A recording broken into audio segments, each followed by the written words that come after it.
We are a shining example of democracy in the world. We have survived 70 years, 75 years in a very happy environment where people could live together, leaving aside few fights here and there. We could hold country together as diverse as India, where people on East look like Chinese, people on West look like Arab, people on North look like, maybe white, and people in South look like Africa. Doesn't matter. നമസ്കാരം. America വാവിട്ട വാക്കും കൈവിട്ട ആയുധവും തിരിച്ചെടുക്കാനാവില്ലെന്ന് മാത്രമല്ല, അതുകൊണ്ടുള്ള അപകടങ്ങളും ഏറെയാണ്. അത്തരം അപകടം ഏറെ അനുഭവിക്കുകയാണ് കോൺഗ്രസ് ഇപ്പോൾ.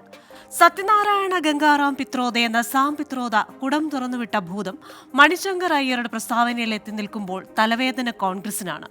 തെരഞ്ഞെടുപ്പ് കാലമാണ്. ആലോചനയില്ലാതെ പറയുന്നത് എന്തും തിരിച്ചടിയാകുമെന്നിരിക്കെയാണ് പരിണിത പ്രജ്ഞരായ നേതാക്കളുടെ പ്രതികരണങ്ങൾ. രാജ്യത്തെ ടെലികോം വിപ്ലവത്തിന്റെ പിതാവായി അറിയപ്പെടുന്ന സാം പിത്രോദ നടത്തിയ പ്രസ്താവനയുടെ അനുരണനങ്ങൾ കോൺഗ്രസിനെ എങ്ങനെ ബാധിക്കും? BJP അടക്കമുള്ള എതിരാളികൾക്ക് അടിക്കാൻ വടി നൽകിയോ മുതിർന്ന നേതാക്കൾ?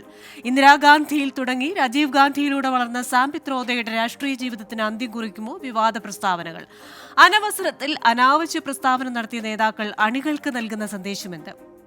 പിത്രോദയുടെ പരാമർശം വിവാദമായി കത്തിപ്പടർന്ന് ഒതുങ്ങിയെന്ന് തോന്നിയപ്പോൾ ദാ വരുന്നു മണിശങ്കർ അയ്യരുടെ പ്രതികരണം. പാകിസ്ഥാനെ വേണ്ട രീതിയിൽ മാനിച്ചില്ലെങ്കിൽ ഇന്ത്യ വിവരം അറിയും പോലും. അതുകൂടിയായതോടെ സംഗതി ജഗപുകയായി.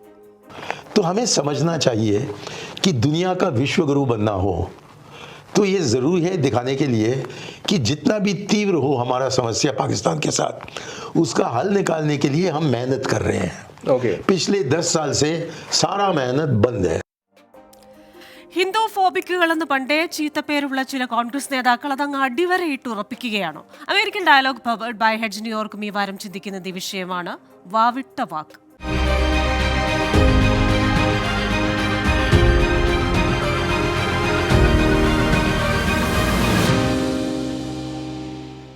ഇന്നത്തെ എന്റെ അതിഥികൾ: ഇടതുപക്ഷ സഹയാത്രികനും IT ഡെലിവറി മാനേജറുമായ ഫെബി ഫെലിക്സ് മാത്യു, കോൺഗ്രസ് അനുഭാവിയും OICC USA ലീഡറും സംരംഭകനുമായ ഷാലു പുന്നൂസ്, BJP അനുഭാവിയും IT പ്രൊഫഷണലുമായ Rajeev Bhaskar, Indian overseas Congress vice chairman George Abraham എന്നിവരാണ്. എല്ലാ അതിഥികൾക്കും എല്ലാ പ്രേക്ഷകർക്കും American dialogue powered by Hedge ന്യൂയോർക്കിന്റെ മറ്റൊരു എപ്പിസോഡിലേക്ക് സ്വാഗതം. അതിഥികളിലേക്കാണ് ആദ്യം തന്നെ ശ്രീ ജോർജ് എബ്രഹാമിലേക്കാണ്. അങ്ങേക്ക് സാം പിത്രോദയുമായി വളരെ അടുത്ത ബന്ധമുണ്ട്.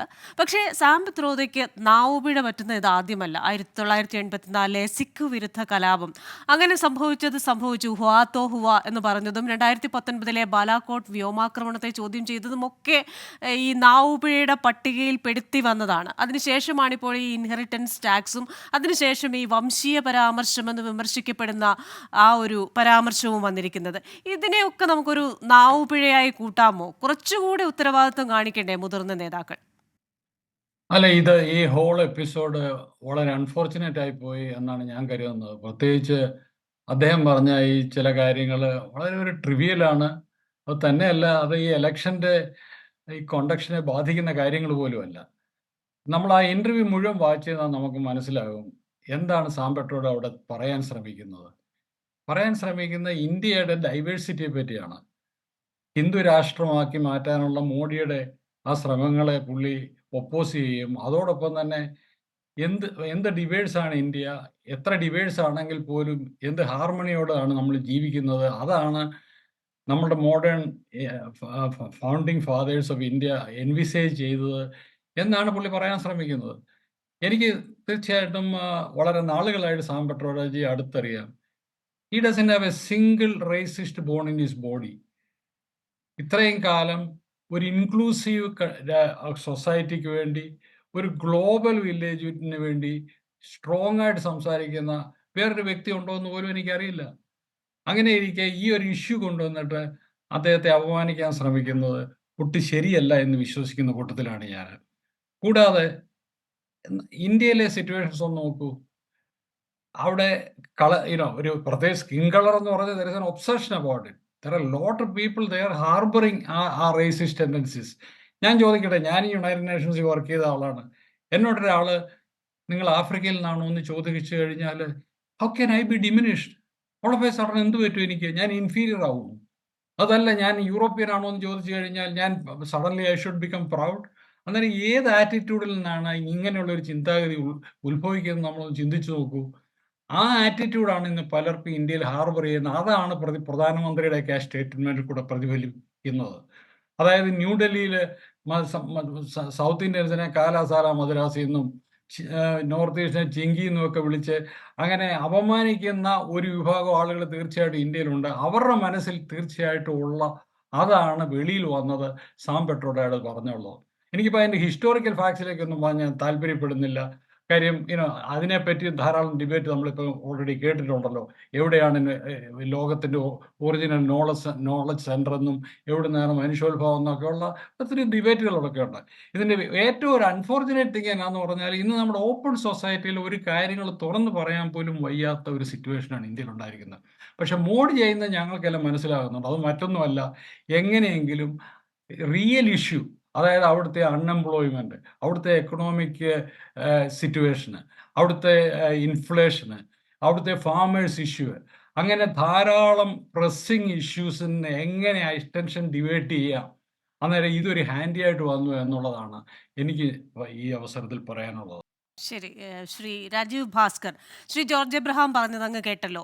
ഇപ്പോൾ ഒരാൾ നിങ്ങളെ ദക്ഷിണാഫ്രിക്കയിൽ നിന്നുള്ള ആൾ എന്ന് വിളിച്ചു കഴിഞ്ഞാൽ നിങ്ങൾക്ക് എന്താണ് സംഭവിക്കാൻ പോകുന്നത്? മാത്രവുമല്ല, നിങ്ങളുടെ മനസ്സിൻ്റെ ഉള്ളിൽ കിടക്കുന്ന, അല്ലെങ്കിൽ പലപ്പോഴും കാലാസാല മദ്രാസി അല്ലെങ്കിൽ ചിങ്കി എന്നൊക്കെ വിളിക്കുന്ന അതേ കറയാണ് ഇതിലൂടെ പുറത്തു വരുന്നത്. മാത്രവുമല്ല, പ്രധാനമന്ത്രി ഉന്നയിച്ച ചില ആരോപണങ്ങളിൽ, പ്രധാനമന്ത്രിയുടെ ചില പരാമർശങ്ങളിലെ കാര്യങ്ങൾ കൂടി അദ്ദേഹം ചൂണ്ടിക്കാട്ടുന്നുണ്ട്. എന്താണ് അങ്ങയുടെ പ്രതികരണം? വളരെ രസകരമായ രീതിയിലേക്കാണ് ചർച്ച പോകുന്നത്. അതായത് സാം പിത്രോഡ ഒരു രാജ്യത്തെ ജനതയെ പലതുമായിട്ട് താരതമ്യം ചെയ്തു എന്നുള്ളതാണ് നമ്മുടെ ചർച്ചയുടെ സ്കോപ്പ്. ആ ചർച്ചയുടെ സ്കോപ്പിലെ രണ്ടാമത്തെ സെന്റൻസ് തന്നെ അത് മോഡിയിലേക്ക് തിരിയുമ്പോൾ തന്നെ എവിടെയാണ് ഭയം, ആർക്കാണ് അസഹിഷ്ണുത, എവിടെയാണ് പ്രോബ്ലം എന്ന് നമ്മളത് മനസ്സിലാക്കുന്നത് വളരെ നല്ലതായിരിക്കും. ലോകത്ത് എന്ത് കടന്നാലും നരേന്ദ്ര ദാമോദർദാസ് മോഡി എന്ന് പറയുന്ന ഇന്ത്യയുടെ പ്രധാനമന്ത്രിയിലേക്ക് കൊണ്ടുവരുന്ന ആ ഒരു ചതുരമായിട്ടുള്ള നീക്കം നമ്മൾ കണ്ടുകൂടായിക്കുന്നില്ല. പക്ഷെ അദ്ദേഹത്തിൻ്റെ പേഴ്സണലായിട്ടുള്ള വ്യക്തിപരമായിട്ടുള്ള ഒരു ഭീതിയോ അല്ലെങ്കിൽ മോദിയെ കുറിച്ചിട്ടുള്ള ഒരു ആധിയോ ഒക്കെയാണ് ഇതിൻ്റെ പുറകിലുണ്ടായിരിക്കുന്നതെന്ന് ഞാൻ വിശ്വസിക്കുന്നു. തീർച്ചയായിട്ടും വിഷയത്തിലേക്ക് തിരിച്ചു വരുമ്പോൾ, മോദിയിൽ നിന്ന് തിരിച്ച് നമ്മുടെ സ്കോപ്പിലേക്ക് വരുമ്പോൾ, തിരിച്ച് മോദിയിൽ നിന്നല്ല വരുന്നത്, വിഷയത്തിലേക്ക് നമ്മൾ വരുമ്പോൾ നമ്മൾ പറയുന്നത് തികച്ചും സാം പിത്രോദ എന്ന് പറയുന്ന കോൺഗ്രസിന്റെ വക്താവായിരുന്ന അദ്ദേഹം കോൺഗ്രസിന്റെ മുഴുവനായിട്ടുള്ള ഒരു പ്രതിനിധിയാണെന്ന് ഞാൻ വിചാരിക്കുന്നതിൽ ഈ ഒരു സ്റ്റേറ്റ്മെന്റ് കോൺഗ്രസിലുള്ള എനിക്ക് ഒരുപാട് സുഹൃത്തുക്കൾ കോൺഗ്രസിന്റെ അനുഭാവികളായിട്ടുള്ളവരുണ്ട്. അവരെല്ലാവരും തന്നെ ഇങ്ങനെ ഒരു വീക്ഷണം പുലർത്തുന്നവരാണെന്ന് എനിക്ക് തീർച്ചയായിട്ടും തോന്നിയിട്ടില്ല. സാം പിത്രോഡ നേരത്തെ പറഞ്ഞതുപോലെ ഇൻഹെറിറ്റൻറ്റ് ടാക്സ് മുതൽ, അതുപോലെ തന്നെ നേരത്തെ സിഖ് കൂട്ടക്കൊല മുതൽ ഉത്തരവാദിത്തപ്പെട്ട ഒരു നേതാവ് എന്ന് പറയാം, നേതാവ് ഇൻവേർട്ടഡ് കോമയിലാണ് ഞാൻ പറയുന്നത്, ആ നേതാവ് എന്ന് പറയുന്ന ഒരാൾ പറയേണ്ടതൊരു കാര്യമല്ല. അതായത് ഈ പറയുമ്പോൾ ഈ നേരത്തെ നിങ്ങൾ ചോദിച്ചൊരു ചോദ്യം, അല്ലെങ്കിൽ ഞാൻ ആഫ്രിക്കക്കാരനാണെന്ന് പറയുമ്പോൾ എനിക്ക് എവിടെയാണ് നോവുന്നത്? എനിക്ക് നോവുന്നൊന്നുമില്ല, തീർച്ചയായിട്ടും നോവുന്നൊന്നുമില്ല ആഫ്രിക്കക്കാരനാണെന്ന് പറയുമ്പോൾ. അല്ലെങ്കിൽ ചൈനീസ് ആണെന്ന് പറയുമ്പോൾ എനിക്ക് നോവുന്നില്ല, അല്ലെങ്കിൽ ഞാൻ അറബിയാണെന്ന് പറയുമ്പോൾ എനിക്ക് നോവുന്നില്ല, അല്ലെങ്കിൽ ഞാൻ യൂറോപ്പിനാണെന്ന് പറയുമ്പോൾ എനിക്ക് അഭിമാനമൊന്നും ഉണ്ടാകുന്നത്. ഞാൻ ഇന്ത്യക്കാരനാണെന്ന് പറയുമ്പോഴാണ് എനിക്ക് അഭിമാനം ഉണ്ടാകുന്നത്. തിരിച്ച് ഞാൻ ചോദിച്ചോട്ടെ, ആഫ്രിക്കക്കാരൻ ആരെങ്കിലും പോയിട്ട് നിങ്ങൾ സൗത്ത് ഇന്ത്യനെ പോലെയാണെന്ന് പറയുന്നുണ്ടോ? ആരെയാണ് താരതമ്യം ചെയ്യേണ്ടത്?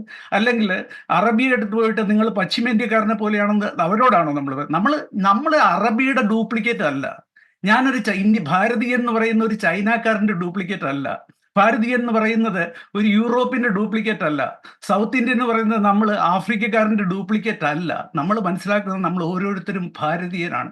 തീർച്ചയായിട്ടും മുഖം, നിറം, മുടിയുടെ നിറം അല്ലെങ്കിൽ മുടിയുടെ കളറ്, ശാരീരികമായിട്ടുള്ള ഭേദങ്ങൾ എല്ലാവർക്കുമുണ്ട്. ഒരു വീട്ടിലാണ് ഇന്ത്യയിലേക്ക് തന്നെ പോകുന്നത് എന്താണ്? ഒരു വീട്ടിൽ ഒരു അച്ഛനും അമ്മയ്ക്കും ഉണ്ടാകുന്ന 5 മക്കൾ 5 തരത്തിലാണ് ഉണ്ടാകുന്നത്.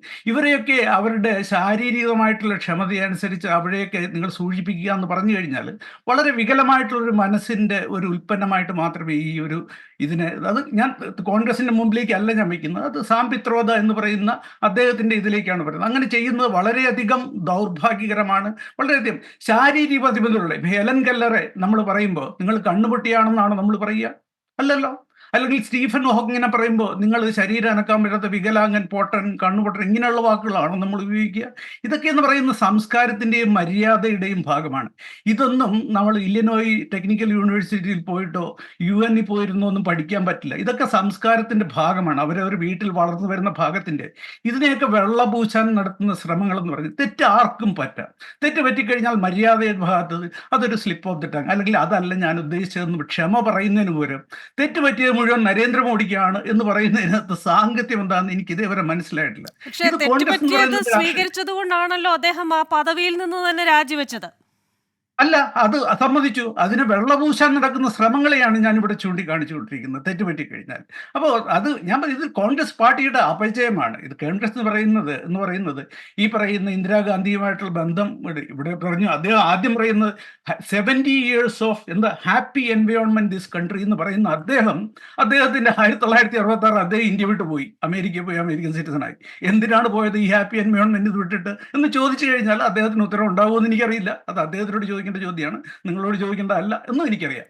അപ്പോൾ ഇതൊക്കെ പറയുമ്പോൾ ഇത് കോൺഗ്രസിന്റെ മൊത്തത്തിലുള്ള ഒരു അപജയമാണ്. അതായത് ഈ പറയുന്ന ബ്യൂറോക്രാറ്റുകളെയും മണിശങ്കറായെ പോലുള്ളവരെയൊക്കെ വിളിച്ചുകൊണ്ട് വന്നിട്ട്, അതായത് ജനങ്ങളുമായിട്ട് ബന്ധമില്ലാത്ത, ജനങ്ങളുടെ ഇടയിൽ നിന്ന് വളർന്നു വരാത്ത, ജനങ്ങളുടെ പ്രശ്നങ്ങൾ മനസ്സിലാക്കാത്ത, ദേശത്തിന്റെ പ്രശ്നങ്ങൾ മനസ്സിലാക്കാത്ത ഇങ്ങനെയുള്ള ആൾക്കാരെയൊക്കെ കൊണ്ട് കൂടിച്ചാരിക്കുന്ന ഒരു കൂട്ടം ഒരു പാർട്ടിയിൽ നിന്ന് ഇതിൽ കൂടുതലൊന്നും പ്രതീക്ഷിക്കാനില്ല എന്നുള്ളൊരു വ്യക്തി. എനിക്കതിനകത്ത് നിരാശയൊന്നുമില്ല, ഞാനത് പ്രതീക്ഷിച്ചുകൊണ്ടാണ് ഇരിക്കുന്ന ഒരു വ്യക്തി എന്നുള്ളതിൽ. അപ്പോൾ കോൺഗ്രസിന്റെ ഈ രാഷ്ട്രീയ അപജയം ഞാനത് മുഴുവൻ പറയുന്നത് അതൊരു വേറൊരു സൈഡ് ടോപ്പിക്കാണ്. എങ്കിൽ കൂടിയും ഞാൻ അദ്ദേഹം സാംപിത്രോടെ പറഞ്ഞ മുഴുവൻ കോൺഗ്രസിന്റെ നിലപാടാണെന്നും ഞാനിവിടെ പറയുന്നില്ല, അത് സാംപിത്രോടെ നിലപാടായിരിക്കും. പക്ഷേ അതിന് വെള്ളപൂശാൻ നടക്കുന്ന ശ്രമങ്ങൾ ഏത് വിധേനയും അപലപിക്കണം. പിന്നെ ഇത് ഇനിയും വരാനുള്ള രണ്ടുപേരുണ്ടാവും. ഇത് മോഡിയിലേക്കായിരിക്കും ഈ ചർച്ച പോകുന്നതെന്നും എനിക്ക് ഏകദേശം ഉറപ്പുണ്ട്.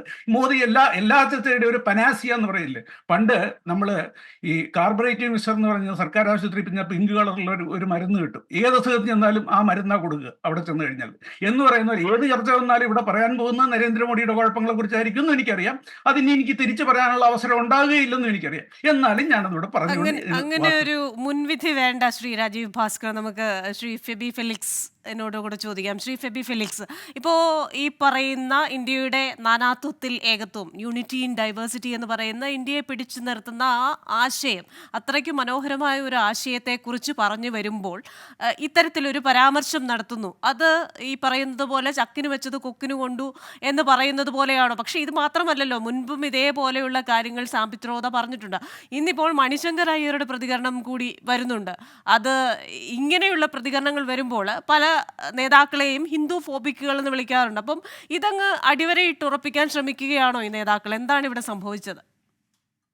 ഒന്നാമതായിട്ടെന്ന് പറഞ്ഞാൽ എനിക്കൊന്ന് കോൺഗ്രസ് നേതാക്കന്മാർ സംസാരിക്കുമ്പോൾ അവർ കുറച്ചുകൂടെ ശ്രദ്ധിക്കണമായിരുന്നു എന്നുള്ളൊരു അഭിപ്രായമുണ്ട്. സാംപിത്രോദ ഇതിപ്പോ ആദ്യമായിട്ടല്ല പുള്ളി ഇത്തരം നാക്കുപിഴ കൊണ്ട് അപകടങ്ങളിൽ ചെന്ന് ചാടുന്നത്. ഇപ്പം നിങ്ങൾ പറഞ്ഞ പോലെ എല്ലാ കാര്യങ്ങളും 84 റൈറ്റിന്റെ കാര്യം പറഞ്ഞപ്പോഴും ഇൻഹെറിറ്റന്റ് ടാക്സിന്റെ പ്രശ്നവും അതിനു മുമ്പും പുൽവാമയുടെ സമയത്തും എല്ലാം പുള്ളി ഇങ്ങനെ അപകടങ്ങളിൽ പോയി ചെന്ന് ചാടിയിട്ടുണ്ട്. ഇതിപ്പോ ഈ വിഷയത്തിൽ തന്നെ പുള്ളി ചെയ്ത ഈ ഇന്റർവ്യൂ ആകെ ഒരു 2500 പേരാണ് അതിന്റെ ഒറിജിനൽ യൂട്യൂബ് ചാനലിൽ ഇന്നലെ വരെ കണ്ടേക്കുന്നത്. 2500 പേര്. പക്ഷെ നമ്മൾ 3 ദിവസമായിട്ട് ഇന്ത്യയിലെ മുഖ്യധാര മാധ്യമങ്ങളുടെ മെയിൻ ചർച്ച എന്ന് പറയുന്ന ഈ വിഷയമാണ്. ഇതിപ്പം എന്നെ സംബന്ധിച്ചോളം ഇവര് ഈ BJP IT സെല്ല് ആടിനെ പട്ടിയാക്കി, പട്ടിയെ പേപ്പട്ടിയാക്കിയിട്ട് പേപ്പട്ടിയെ തല്ലിക്കൊല്ലുവാണ്. സാംപിത്രോടെ ഞാൻ ആ ഇന്റർവ്യൂ മൊത്തം കേട്ടതാണ്. പുള്ളി പറഞ്ഞതെന്ന് പറഞ്ഞാൽ പുള്ളി ഒരു എക്സാമ്പിൾ ആയിട്ട് പറഞ്ഞതിന്റെ കൂട്ടത്തിൽ മേ ബി എന്ന് പറഞ്ഞിട്ട് പറഞ്ഞാണ്. ഞാൻ അതിനെ ഒരു രീതിയിൽ എൻഡോസ് ചെയ്യുന്നുമില്ല, അതിനെ അനുകൂലിക്കുന്നുമില്ല. പുള്ളി പറഞ്ഞത് പുള്ളി മാറ്റി പറയേണ്ടതാണ്, പുള്ളി ക്ഷമ ചോദിക്കേണ്ടതാണ്. പക്ഷേ ഇതല്ല ഇവിടുത്തെ മെയിൻ ആയിട്ടുള്ള ഒരു പ്രശ്നം. ഈ പ്രശ്നമല്ല ഇവിടെ ചർച്ച ചെയ്യപ്പെടേണ്ടതെന്നതും എന്നാണ് എനിക്ക് പറയാനുള്ളത്. ഇപ്പൊ മണിശങ്കർ അയ്യറിന്റെ കാര്യം പറഞ്ഞു. പുള്ളി 2019 നീച്ച് എന്ന് പറയുന്ന ഒരു പ്രയോഗം നടത്തിയത് 2002 ഗുജറാത്ത് റയറ്റില് മോഡി ചെയ്ത കാര്യങ്ങളെ കുറിച്ചും അതിനെ കൺട്രോൾ ചെയ്യാൻ പുള്ളി ശ്രമിക്കാതിരുന്നതിനെ കുറിച്ചും അന്ന് പുള്ളി നടത്തിയ പരാമർശങ്ങളെ സംബന്ധിച്ചുമാണ് മണിശങ്കർ അയ്യർ അങ്ങനെ ഒരു പരാമർശം നടത്തിയത്. പക്ഷേ BJPയുടെ IT സെൽ അതെടുത്ത് വെച്ചിട്ട് മോഡിയുടെ ജാതി കൊണ്ടാണ് അങ്ങനെ പറയുന്നതെന്ന് പറഞ്ഞിട്ട് അവർക്ക് അതിനുള്ള കേപ്പബിലിറ്റി ഉണ്ട്. അവരുടെ IT സെല്ലിന് അത് സ്പ്രെഡ് ചെയ്യാനും അവർക്ക് വേണ്ടിയിട്ട് അത് പ്രൊപ്പഗാൻഡ നടത്താൻ വേണ്ടിയിട്ടുള്ള നമുക്ക് ഗോദി മീഡിയ ഉണ്ട്. ആ മീഡിയ ഉള്ളത് കൊണ്ടാണ് ഇതൊക്കെ വലിയ വിഷയങ്ങളാക്കാൻ BJPക്ക് പറ്റുന്നത്. കോൺഗ്രസിന് അത് പറ്റാത്തത് അവരുടെ ഒരു പ്രശ്നമാണ്. അപ്പൊ സാം പെട്രോളിയോട് ഇപ്പം ജോർജ് സാറിനാണെങ്കിലും ആരാണെങ്കിലും സാം പെട്രോളിയോട് പറയാൻ പറ്റുന്നതെന്ന് പറഞ്ഞാൽ അദ്ദേഹം സംസാരിക്കുമ്പോൾ അദ്ദേഹം കുറച്ചുകൂടെ ശ്രദ്ധിക്കണം എന്നുള്ള കാര്യത്തിലാണ് എനിക്ക് പറയാനുള്ളത്. ഇപ്പം ഇന്ന് അല്ലെങ്കിൽ ഈ 3 ദിവസമായിട്ട് നമുക്ക് ഇന്ത്യയിൽ സംസാരിക്കാനുള്ള ഏറ്റവും വലിയ വിഷയം ഇതാണോ? ഏറ്റവും വലിയ വിഷയം എന്ന് പറയുന്നത് മോഡി തന്റെ ഏറ്റവും വലിയ അനുയായികളായിരുന്ന അംബാനിയെയും അദാനിയെയും തള്ളി പറഞ്ഞിട്ട് അവർ ടെമ്പോയിൽ കാശ് രാഹുൽ ഗാന്ധിക്ക് കൊടുക്കുക പറഞ്ഞ ദിവസമാണ് 3 ദിവസമായിട്ട്. അത് പറഞ്ഞതിന്റെ പിറ്റേ ദിവസം മോഡിയെ BJPക്കാർ ക്യാമ്പയിനിന് ഇറക്കിയില്ല. അതായത് ഇന്നലെ ഒരു ദിവസം മുഴുവൻ നരേന്ദ്രമോദി ഇന്ത്യയിൽ ഒരു സ്ഥലത്ത് പോലും ക്യാമ്പയിൻ ചെയ്തില്ല. തലേ ദിവസം അംബാനിയെയും അദാനിയെയും കോൺഗ്രസിന് ടെമ്പോയിൽ പൈസ കൊടുക്കുക എന്ന് പറഞ്ഞപ്പോഴത്തേക്കും പിറ്റേ ദിവസം അവിടുന്ന് ഫോൺ വന്ന് കാണുമായിരിക്കും. അപ്പൊ അമിത്ഷാ പറഞ്ഞു കാണും, പോകണ്ടെന്ന് പറഞ്ഞു കാണുമായിരിക്കും. അതുകൊണ്ടായിരിക്കാം. അല്ലെങ്കിൽ ഒരു ദിവസം ഇന്ത്യയുടെ പ്രധാനമന്ത്രി ഈ ഇത്ര വലിയൊരു തെരഞ്ഞെടുപ്പ് നടക്കുന്ന സമയത്ത് എങ്ങനെയാണ് ക്യാമ്പയിന് പോകാതിരിക്കുന്നത്? അതും ഇങ്ങനെ പുള്ളി ഒരു പ്രസ്താവന നടത്തിയതിന്റെ പിറ്റേ ദിവസം. അത് മാത്രമല്ല, ഇന്ന് നമുക്ക് ഏറ്റവും വലിയ വിഷയം എന്ന് പറഞ്ഞാൽ അരവിന്ദ് കെജ്രിവാളിനെ നമ്മുടെ ഇന്ത്യയുടെ സുപ്രീം കോടതി അദ്ദേഹത്തിന് ജാമ്യം അനുവദിച്ചു, ഇടക്കാല ജാമ്യം അനുവദിച്ചുകൊണ്ട് അവരെന്താണ് പറഞ്ഞത്? ഇന്ത്യയുടെ ഒരു ഫോഴ്സായി മാറേണ്ട ഒരു തെരഞ്ഞെടുപ്പ് നടക്കുന്ന സമയത്ത് അദ്ദേഹത്തെ പോലെയുള്ള ഒരാൾ പുറത്തു വരണമെന്ന് പറഞ്ഞിട്ട്, പുറത്തുണ്ടായിരിക്കണമെന്ന് പറഞ്ഞിട്ട് അദ്ദേഹത്തിന് ജാമ്യം കൊടുത്തു. ഇത്തരം വലിയ വിഷയങ്ങൾ നടക്കുന്നുണ്ടെങ്കിലും നമുക്ക് ഗോദി മീഡിയയ്ക്കും BJP IT സെല്ലിനും സാം പിത്രോഡയാണ് വലിയ ആള്. സാം പെട്രോഡയെ കുറിച്ചല്ല നമ്മൾ സംസാരിക്കേണ്ടത് ഇന്ത്യയെ കുറിച്ചാണ് സംസാരിക്കേണ്ടത്. ഇന്ത്യയിൽ നടക്കുന്ന ബാക്കിയുള്ള കാര്യങ്ങളെ കുറിച്ചും മോഡി പറയുന്ന മുസ്ലിം വിരുദ്ധതയെ കുറിച്ചാണ് സംസാരിക്കേണ്ടത് എന്നാണ് എനിക്ക് പറയാനുള്ളത്. ശരി. ശ്രീ ഷാലു പുന്നൂസ്, ഇപ്പോൾ ശ്രീ രാജീവ് ഭാസ്കർ ഉന്നയിച്ച ചില കാര്യങ്ങൾ ഷാലു കേട്ടിട്ടുണ്ടല്ലോ. അപ്പോൾ ഇത്തരത്തിലുള്ള പരാമർശങ്ങൾ നടത്തുന്നത് അത് പാർട്ടിക്ക് അപകടമാണ്. അതിലൊക്കെ ഉപരിയായിട്ട് ഇത്തരം നേതാക്കൾ നൽകുന്ന ഒരു സന്ദേശം എന്താണ്? കാരണം ഇങ്ങനെയുള്ള പരാമർശങ്ങൾ നടത്തുന്നു. ഈ പരാമർശങ്ങളിലൂടെ അണികൾക്കും ചില സന്ദേശങ്ങൾ കിട്ടുന്നുണ്ട്, സാധാരണ ജനങ്ങൾക്കും ചില സന്ദേശങ്ങൾ കിട്ടുന്നുണ്ട്. ഷാലുവിന് എന്താ പറയാനുള്ളത്? നമസ്കാരം. നമ്മുടെ ഇന്ത്യയുടെ മുൻ പ്രധാനമന്ത്രിയായിരുന്ന ജവഹർലാൽ നെഹ്റുവിന്റെ ഡിസ്കവറി ഓഫ് ഇന്ത്യ എന്ന പുസ്തകത്തില് അദ്ദേഹം യൂണിറ്റി ഇൻ ഡൈവേഴ്സിറ്റിയെ പറ്റി വളരെ വിവരിച്ച് എഴുതിയിട്ടുണ്ട്. Sam Pitroda unity in diversity എന്താണ് എന്ന് ഒന്നുകൂടെ ഓർമ്മിപ്പിക്കുകയാണ് ഉണ്ടായത്. അദ്ദേഹം പറഞ്ഞത് വിവിധ കളറുള്ള ആൾക്കാരെ, വിവിധ സംസ്കാരമുള്ള ആൾക്കാരെ, വിവിധ ഭാഷ സംസാരിക്കുന്ന ആളുകള് ലോകത്ത് ഒരിടത്തും പോയാൽ കാണില്ല. ഒരു സ്റ്റേറ്റിൽ നിന്ന് വേറൊരു സ്റ്റേറ്റിൽ പോയാൽ ഭാഷ സംസാരിക്കുന്ന മനസ്സിലാകാത്ത ഒരു രാജ്യം. ആ രാജ്യം ഇന്ത്യ എന്ന വികാരത്തിൽ ഒറ്റക്കെട്ടായി നിന്ന ഒരു കാലം ഉണ്ടായിരുന്നു. എന്നാൽ നരേന്ദ്രമോദി കയറിയതിനു ശേഷം അതല്ല അവസ്ഥ. ജാതിയുടെയും മതത്തിന്റെയും വർഗത്തിന്റെയും കളറിന്റെയും പേരിൽ മനുഷ്യനെ തമ്മിലടിപ്പിക്കുന്ന ഒരവസ്ഥ ഉണ്ടായി. അത് എന്താണെന്ന് സാം പിട്രോഡ ഒന്ന് വിവരിച്ച് കേൾപ്പിച്ചു. എത്രത്തോളം വിഷം മനുഷ്യന്റെ ഉള്ളിൽ ഈ മോഡി സർക്കാര്, BJP സർക്കാര് കഴിഞ്ഞ വർഷങ്ങളായി കുത്തിവെച്ചു എന്നതിന് ഉദാഹരണം തന്നെയാണ് ഇന്ന് ഈ ടോപ്പിക്ക് ഇത്രയും കാര്യമായിട്ട് ഇവിടെ വന്നത്. അല്ലെങ്കിൽ ഒരു ആഫ്രിക്കക്കാരനെന്നോ ചൈനക്കാരനെന്നോ വിളിച്ചാല് വേദനിക്കുന്നവനല്ല ഒരു ഭാരതീയനും. പിന്നെ സാം പിട്രോഡയെ പറ്റി പറയുകയാണെങ്കിൽ എനിക്ക് വളരെ പേഴ്സണലായിട്ട് അടുപ്പമുള്ള ഒരു വ്യക്തിയാണ് സാം പിട്രോഡ. ഞാൻ വിളിച്ചാൽ ഫോൺ എടുക്കാറുണ്ട്. ഈ സാം പിട്രോഡ പറഞ്ഞ ആഫ്രിക്കയോട് ഉപമിച്ച സ്ഥലത്ത് നിന്നാണ് ഞാൻ. എന്നെ താല്പര്യമില്ലെങ്കിൽ ഞാൻ വിളിച്ചാൽ അദ്ദേഹം എന്തിനാ ഫോൺ എടുക്കുന്നത്? തിരിച്ചു വിളിക്കുന്നത് എന്തിനാ? തോളോട് തോള് ചേർത്ത് തോളെ കൈയിട്ട് നിൽക്കുന്ന മനുഷ്യനാണ് സാം പിട്രോഡ. അദ്ദേഹത്തിന്റെ മനസ്സിൽ അങ്ങനെയുള്ള ഒരു വികാരങ്ങളും ഇല്ല. സാം പിട്രോഡ 3 പ്രധാനമന്ത്രിമാരുമായിട്ട് ജോലി ചെയ്തൊരു മനുഷ്യനാണ്. ഇന്ദിരാഗാന്ധിയുടെ സമയത്താണ് അദ്ദേഹത്തെ ഇന്ത്യയിലേക്ക് തിരികെ വിളിക്കുന്നത്. അദ്ദേഹത്തിന് അമേരിക്കൻ പൗരത്വം ഉണ്ടായിരുന്ന മനുഷ്യന് അമേരിക്കൻ പൗരത്വം തേടി എന്തിനു വന്നു എന്ന് എന്റെ പ്രിയ സുഹൃത്ത് രാജീവ് ഭാസ്കർ ചോദിച്ചു. അദ്ദേഹം ഈ രാജ്യത്ത് വന്ന് അമേരിക്കയിൽ സർവ്വ സുഖങ്ങളോടും സർവ്വ പ്രതാപങ്ങളോടും ജീവിച്ച ഒരു മനുഷ്യനാണ്.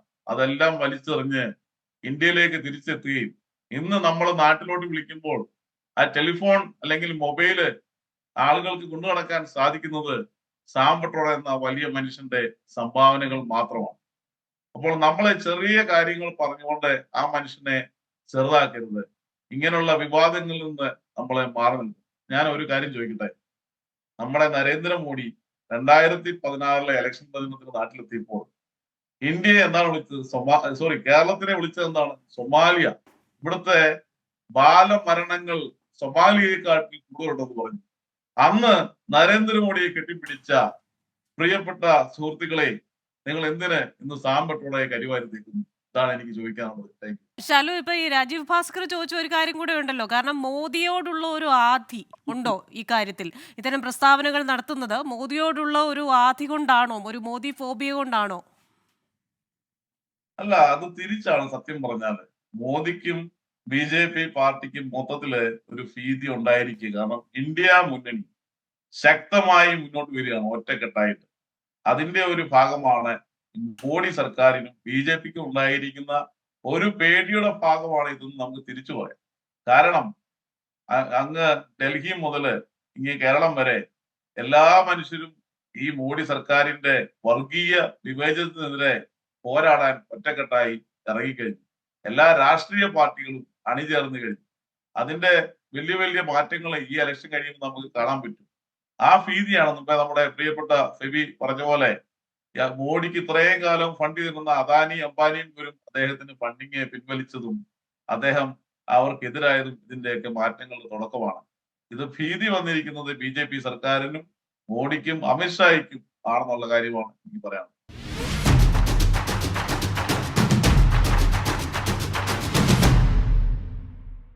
ശ്രീ ജോർജ് എബ്രഹാം, ഇപ്പോൾ സാം പിത്രോദയുടെ സംഭാവനകളൊക്കെ നമ്മൾ നോക്കിക്കഴിഞ്ഞാൽ രാജ്യത്തെ ടെലികോം റവല്യൂഷന്റെ പിതാവാണ്. അതിനുശേഷം നിരവധി സംഭാവനകൾ അദ്ദേഹം ചെയ്തിട്ടുണ്ട്. മാത്രവുമല്ല, ഇപ്പോൾ കോൺഗ്രസ് പാർട്ടിയുടെ കാര്യം നോക്കിയാൽ കോൺഗ്രസിന്റെ മാനിഫെസ്റ്റോ രൂപീകരിക്കുന്നതിൽ തന്നെ ഏറ്റവും അധികം കോൺട്രിബ്യൂഷൻ നടത്തിയിട്ടുള്ള ഒരു നേതാവ് കൂടിയാണ്.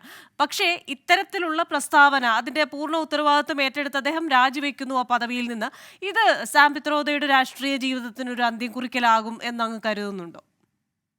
ഞാൻ ഒരിക്കലും കരുതുന്നില്ല. കാര്യം സാം പെട്രോഡ, ഷാലു ഇവിടെ പറഞ്ഞ വളരെ കറക്റ്റാണ്.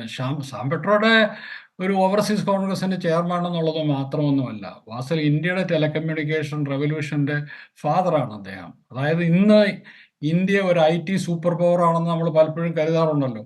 അങ്ങനെ കരുതാറുണ്ടെങ്കിൽ തീർച്ചയായിട്ടും സാം പെട്രോഡ വാസ്തവത്തിൽ അതിൻ്റെ അകത്തൊരു വലിയ പങ്ക് വഹിച്ച ആളാണ്. രാജീവ് ഗാന്ധിയുടെ നേതൃത്വത്തിലുള്ള ഗവൺമെന്റിൽ അന്ന് ഒരുമിച്ച് വർക്ക് ചെയ്യുന്ന മുഖാന്തരം അങ്ങനെയുള്ള ഒരു അദ്ദേഹത്തിന്റെ ആ ലെഗസി എന്ന് പറഞ്ഞാൽ it's a huge big legacy. അന്നേരം ആ ലെഗസിയെ വാസ്തവത്തിൽ പെട്ടെന്ന് ടാർണിഷ് ചെയ്യാനായിട്ടുള്ള ഒരു ശ്രമം കൂടാണ് ഇതെന്നാണ് എനിക്ക് തോന്നുന്നത്. പിന്നെ പീപ്പിൾ മേക്ക് മിസ്റ്റേക്സ്. ഞാൻ ഇതൊരു മിസ്റ്റേക്കായിട്ട് ഞാൻ കാണുന്നില്ല. ഇത് തന്നെ ഹിസ്റ്റോറിക്കലായിട്ട് പോലും you could really sit down and really talk about how people really migrated to different places. നമ്മുടെ ഇന്ത്യയിലെ DNA, ഇപ്പോൾ ഭാരതീയൻ എന്നൊക്കെ ഇവിടെ ഈ BJPയുടെ വക്താവ് പറഞ്ഞല്ലോ. എന്താണ് ഭാരതീയൻ? കഴിഞ്ഞ ദിവസം പ്രൈം മിനിസ്റ്റർ പറഞ്ഞു 200 മില്യൺ മുസ്ലിംസ് അവിടെയുള്ള ഇൻഫിൽട്രേറ്റേഴ്സ് ആണെന്ന്. അവർ പറയുന്നത് ഗോൾവാൾക്കറിന്റെ ഫിലോസഫിയാണ്. അതായത് വൺ നേഷൻ ഡിഫൈൻഡ് എന്ന് അതിൻ്റെ അകത്ത് എഴുതിയിരിക്കുന്ന എന്താണ്?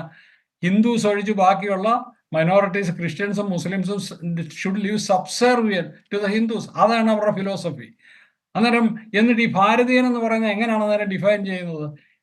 ഭാരതീയനാകണമെങ്കിൽ ഹിന്ദു ആവണോ? അങ്ങനെയാണോ ഡിഫൈൻ ചെയ്യേണ്ടത്? അപ്പോൾ ഈ മനുഷ്യരെ ഈ കഴിഞ്ഞ 2014 മുതൽ ആളുകളെ ഡിവൈഡ് ചെയ്ത്, പോളറൈസ് ചെയ്ത്, ഹേറ്റ്രഡ് ഉണ്ടാക്കി, അതിൽ നിന്ന് പൊളിറ്റിക്കൽ പവർ ഗെയിൻ ചെയ്യുന്ന ഒരു ഗ്രൂപ്പ് ഓഫ് ആളുകളാണ് ഇന്ന് നമ്മൾ ഇന്ത്യ ഭരിക്കുന്നത്. അതിൻ്റെ ഫലമായിട്ടാണ് നമ്മൾ ഇങ്ങനെയുള്ള കാര്യങ്ങൾ ഡിസ്കസ് ചെയ്യുന്നതായിട്ട് വരുന്നത്. വാസ്തവത്തിൽ നമ്മൾക്ക് വേണ്ടത് അതല്ല. ഒരു പൊളിറ്റിക്കൽ എക്കണോമിക്കായിട്ടൊരു പ്രോഗ്രസ്, സോഷ്യലായിട്ടൊരു പ്രോഗ്രസ് ഉണ്ടാകും. നമുക്ക് പൊളിറ്റിക്കൽ ട്രാങ്ക്വിലിറ്റി വേണം. പൊളിറ്റിക്കൽ ട്രാങ്ക്വിലിറ്റി വേണമെങ്കിൽ നമുക്ക് ഹാർമണി വേണം. ആ community we have to work together. ആ ഒരു മെസ്സേജാണ് ഇപ്പോൾ സാം പെട്രോയുടെ ഈ നാളുകളിലെല്ലാം മുൻപോട്ട് വെച്ചുകൊണ്ടിരുന്നത്. അതിനുവേണ്ടിയാണ് അദ്ദേഹം വാദിച്ചുകൊണ്ടിരുന്നത്. അതിൻ്റെ ഒരു സ്ട്രോങ് അഡ്വക്കേറ്റാണ് അദ്ദേഹം. അതിനോടുള്ള ആ വിരോധമാണ് വാസ്തവത്തിൽ ഇത് ബ്ലോൺ ഔട്ട് ഓഫ് പ്രൊപ്പോർഷൻ എന്നിട്ട് ഈ കാണുന്ന നമ്മൾ ഈ ഡിസ്കഷൻസ് എല്ലാം തന്നെ ഇതിനോടനുബന്ധിച്ചുള്ളത്. ശരി, ശ്രീ രാജീവ് ഭാസ്കർ, ഇപ്പോൾ മുൻപ് ശ്രീ ജോർജ് എബ്രഹാം പറഞ്ഞതുപോലെ തന്നെ നമ്മുടെ വീട്ടിൽ 5 കുട്ടികളുണ്ടെങ്കിൽ ആ 5 കുട്ടികളും ഒരേപോലെയല്ല. അവരുടെ സ്വഭാവത്തിലാണെങ്കിലും രൂപത്തിലാണെങ്കിലും നിറത്തിലാണെങ്കിലും ഒക്കെ വ്യത്യാസം വരും. അപ്പോൾ നമ്മൾ തന്നെ ചിലപ്പോൾ പറയാറുണ്ട്, ഈ മൂത്ത കുട്ടി നമ്മുടെ കുടുംബത്തിലുള്ള ഇന്ന അമ്മാവനെ പോലെ ആയിരിക്കുന്നത്, രണ്ടാമത്തെ കുട്ടി അച്ഛനെ പോലെയാണ്, മൂന്നാമത്തെ കുട്ടി അമ്മയെ പോലെയാണ്, നാലാമത്തെ കുട്ടി അച്ഛൻ്റെ പെങ്ങളെ പോലെയാണ്. ഇങ്ങനെയൊക്കെയുള്ള കാര്യങ്ങൾ നമ്മൾ പറയാറുണ്ട്. നമ്മുടെ ഒരു വിശാലമായ അർത്ഥത്തിൽ നോക്കിക്കഴിഞ്ഞു കഴിഞ്ഞാൽ വസുധൈവ കുടുംബകം, ലോകമെന്ന് പറയുന്നത് പറയുന്നത് ഒരു തറവാടാണ്. അപ്പോൾ ആ തറവാട്ടിൽ ഒരു സൗത്ത് ആഫ്രിക്കനെ പോലെയാണ് ഇരിക്കുന്നത് എന്ന് പറഞ്ഞാൽ എന്താണ് തെറ്റ്? അല്ലെങ്കിൽ ഈ പറയുന്ന പോലെ അറബികളെ പോലെ ഇരിക്കുന്നു എന്ന് പറഞ്ഞാൽ എന്താണ് തെറ്റ്? അല്ലെങ്കിൽ ആര്യന്മാരെ പോലെ ഇരിക്കുന്നു എന്ന് പറഞ്ഞാൽ ആർക്ക് എന്ത് കുറവാണുള്ളത് എന്ന് നമുക്ക് ചിന്തിച്ചുകൂടെ? അദ്ദേഹം പറഞ്ഞു വെക്കുന്നത് നാനാത്വത്തിൽ ഏകത്വം എന്ന് പറയുന്ന ഇന്ത്യയുടെ ആ ഒരു തത്വം തന്നെ അല്ലേ? തിരിച്ച് ഞാൻ പറയുന്നു, അറബി വെസ്റ്റേൺ ഇന്ത്യനെ പോലെയാണ് ഇരിക്കുന്നത്. അങ്ങനെയല്ല പറയേണ്ടത്. നിങ്ങൾ പറഞ്ഞ ക്രിസ്റ്റീന പറഞ്ഞ വളരെ തെറ്റാണ്. അതായത് ആഫ്രിക്കക്കാരൻ തിരിച്ചാണ് ഇന്ത്യക്കാരനെ പോലെ ഇരിക്കുന്നത്. Why Africa? ആ ഒരു കമ്പാരിസണിൽ എവിടെയാണ് അറബിക്ക് മുൻതൂക്കം കൊടുക്കുന്നത്? നിങ്ങൾ എന്തിനാണ് അറബിക്ക് മുൻതൂക്കം? അറബിയെ പോലെയാണ് ഇന്ത്യക്കാരൻ ഇരിക്കുന്നത്. ഇന്ത്യക്കാരനെ പോലെ അറബി ഇരിക്കുന്നത്. അങ്ങനെയാണ് ഞാൻ പറയാൻ ഇഷ്ടപ്പെടുന്നത്. അതെന്താ ആർക്കും പറയാൻ തോന്നാത്തത്? അല്ലെങ്കിൽ എന്തുകൊണ്ട് പറഞ്ഞു കഴിഞ്ഞില്ല. ചൈനീസുകാരൻ്റെ ഡ്യൂപ്ലിക്കേറ്റ് ആണോ നമ്മൾ? അറബിയുടെ ഡ്യൂപ്ലിക്കേറ്റ് ആണോ നമ്മൾ? അവരെ പോലെ ഇരിക്കുന്ന ഇവരെ ആയിക്കോട്ടെ, we are coming to that point. വസുധൈവ കുടുംബം എന്ന് പറയുന്ന ഫിലോസഫി, അല്ലെങ്കിൽ ഇന്ത്യൻ ഫിലോസഫി, അല്ലെങ്കിൽ ഇന്ത്യയുടെ പുരാതനമായിട്ടുള്ള തത്വത്തെ ഉയർത്തിപ്പിടിക്കുന്ന, നേരത്തെ ഈ പറഞ്ഞ സാംബിത്രോടെയാണോ, നരേന്ദ്രമോദിയാണോ, BJP ആണോ, കോൺഗ്രസ് ആണോ, കമ്മ്യൂണിസ്റ്റ് പാർട്ടിയാണോ, കമ്മ്യൂണിസ്റ്റ് മാനിഫെസ്റ്റോ ആണോ, നിങ്ങൾ തന്നെ ചിന്തിക്കുക. വസുധൈവ കുടുംബം എന്ന് പറയുന്ന വേദപ്രോക്തമായിട്ടുള്ള മന്ത്രത്തിന്റെ ആ സാങ്കത്യം ഉയർത്തിപ്പിടിക്കുന്നത് കമ്മ്യൂണിസ്റ്റ് പാർട്ടിയാണെന്ന് വിശ്വസിക്കുന്നത് ഞാൻ ഇഷ്ടപ്പെടുന്നു. അവരൊക്കെ, നിങ്ങളെല്ലാവരും ആ വസുധൈവ കുടുംബകം അല്ലെങ്കിൽ സത്യമേവ ജയതയെന്നോ, വസുധൈവ കുടുംബം എന്ന്, സർവം ബ്രഹ്മാസ്മി എന്നോ, അല്ലെങ്കിൽ തത്വമസി എന്നുള്ള വാക്കുകളൊക്കെ ഇങ്ങോട്ട് ആവശ്യത്തിന് ഉപകരിക്കാൻ വേണ്ടി കൊണ്ടുവരുന്നതിനോട് എനിക്ക് വളരെയധികം യോജിപ്പാണുള്ളത്. തീർച്ചയായിട്ടും. പിന്നെ 2-3 കാര്യം പ്രായോഗികമായിട്ട് നമ്മൾ പറയുന്നു ഭാരതീയനാടെന്നുള്ള കൺസെപ്റ്റ് എവിടെയാണെന്ന് ചോദിക്കുമ്പോൾ, വള്ളത്തോളിനെ നമ്മൾ കേട്ടിക്കാണും. നമ്മൾ അതല്ലേ, കേരളം എന്ന് കേട്ടാൽ അഭിമാനപൂർണ്ണം, അങ്ങനെ ഭാരതീയൻ എന്ന് കേട്ടാലെന്നൊക്കെ പറഞ്ഞ അദ്ദേഹത്തെ നമ്മൾ മാറ്റിവെക്കുകയാണ്. ഇന്ത്യൻ അല്ലെങ്കിൽ ഇവിടെ JFKയിൽ വരുമ്പോൾ ഞാൻ വസുദൈവ കുടുംബമാണെന്ന് പറഞ്ഞു കഴിഞ്ഞാൽ എമിഗ്രേഷൻകാരെ കയറ്റുകയല്ല. ഇന്ത്യൻ പാസ്പോർട്ട് ഉണ്ടെങ്കിൽ മാത്രമേ നിങ്ങൾ അകത്തേക്ക് കയറ്റുള്ളൂ. അപ്പോൾ ഈ ഭാരതീയൻ എന്ന് പറയുന്ന ഡെഫിനിഷൻ എങ്ങനെയാണെന്ന് നിങ്ങളെ ആരെങ്കിലും പഠിപ്പിക്കുക എന്ന് പറയുന്ന ഒരു ഉദ്യമത്തിലേക്ക് എനിക്ക് കടക്കാൻ യാതൊരു താല്പര്യവുമില്ല. പക്ഷേ ഭാരതീയനാണെങ്കിൽ മാത്രമേ നിങ്ങൾക്ക് അങ്ങോട്ട് ഈ പ്രായോഗിക തലത്തിൽ ഒരു രാജ്യത്തിൻ്റെ പൗരനാകണം, ആയേ പറ്റൂ, ആകാതെ യാതൊരു നിവൃത്തിയുമില്ല. വസുദൈവ കുടുംബകം എന്ന എയർപോർട്ട് ഇമിഗ്രേഷനിൽ പറഞ്ഞു കഴിഞ്ഞാൽ അവർ കയറ്റിവിടുകയല്ല, പാസ്പോർട്ട് തന്നെ കാണിക്കണം, അത് വിസ വേണം എന്ന് മാത്രമേ ഉള്ളൂ. അപ്പോൾ എവിടെയാണ് ഭാരതീയൻ? എങ്ങനെയാണ് ഭാരതീയനാകുന്നത്? എങ്ങനെയാണ് ഭാരതീയ വിചാരധാരകളുടെ? എല്ലാവരും അവരോട് ഒരു ആഫ്രിക്കക്കാരനെ എഴുതി പറയുകയല്ല. ആഫ്രിക്കക്കാരൻ എന്നുള്ള രീതിയിൽ അഭിമാനപൂരിതനാകണം. ഭാരതീയൻ എന്ന് പറയുന്നയാൾ ഭാരതീയനാണെന്നുള്ള രീതിയിൽ തന്നെ അഭിമാനപൂരിതമാകണം. അതുപോലെ തന്നെ ഇതൊക്കെ പറയും, ഞാൻ നേരത്തെ പറഞ്ഞു, എല്ലാം വന്ന് മോഡിയുടെ തലയിലേക്കാണ് ഇടുക. മോഡി എന്ന് പറയുന്ന മോഡി പേടിയിലാണ് ബാക്കി എല്ലാ പാർട്ടികളും. കമ്മ്യൂണിസ്റ്റ് ഇവിടെ തമ്മിൽ തല്ലുകയാണെങ്കിലും വാളയാറ് കഴിഞ്ഞാൽ ഇവരെല്ലാം തോളെ കൈയിട്ടാണ് നടക്കുന്നത്. അതൊക്കെ നമുക്കറിയാം. ഇതെല്ലാം എന്താണ് പറയുന്നത്? എല്ലാവർക്കും പേടിയാണ്, എല്ലാവർക്കും മോദിയെ ഭയമാണ്. കാര്യം എന്ന് വെച്ച് കഴിഞ്ഞാൽ ഇത്രയും നാൾ കൊണ്ടുവരുന്ന ഈ പറയുന്ന കാര്യങ്ങളെയൊക്കെ അമർച്ച ചെയ്യാനും അഴിമതി രഹിതമായിട്ടുള്ള ഒരു 10 വർഷത്തെ ഭരണം കാഴ്ചവെക്കാനും നരേന്ദ്രമോദിക്ക് സാധിച്ചു എന്നുള്ളത്.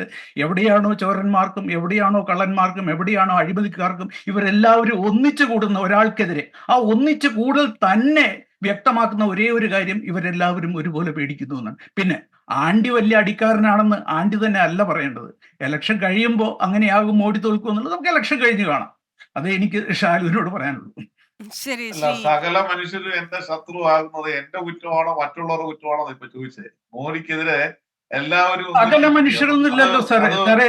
300 ചില്ലാനും പാർലമെന്റ് സീറ്റില് 300-ലധികം പാർലമെന്റ് സീറ്റുകളിലെ ഇന്ത്യ നിങ്ങൾ ഡെമോക്രസിയാണ് അപഹരിക്കുന്നത്.